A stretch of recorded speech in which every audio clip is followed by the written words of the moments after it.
Today we're out along the Gravois Greenway near the Mysun Trailhead on Great Rivers Greenway owned property, about 10 acres here towards the end of Gravois Greenway. So this property actually used to be two things. It was a driving range and also a landscape garden kind of like holding facility. So the driving range is full of eastern red cedar, which is actually a native tree, but it's a very aggressive tree. It's also full of honeysuckle and Sericea lespedeza, some invasive species that we'd like to get rid of.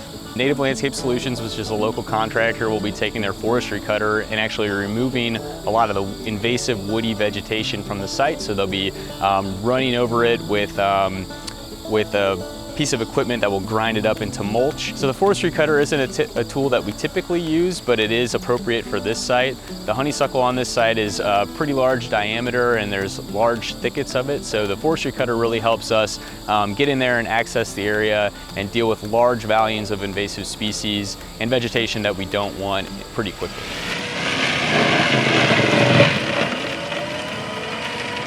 We're removing trees from the site that are not preferred species for this site. So we're looking at enhancing the site with local native vegetation that'll be beneficial for wildlife and for people. It'll take us about 5 years for this thing to be totally complete.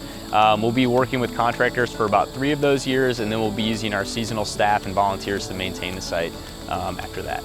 Further on down the road in a couple of years, you're gonna see great wildflowers, you're gonna see native grasses, you'll see larger diameter native trees that we'll be planting, so big changes to come.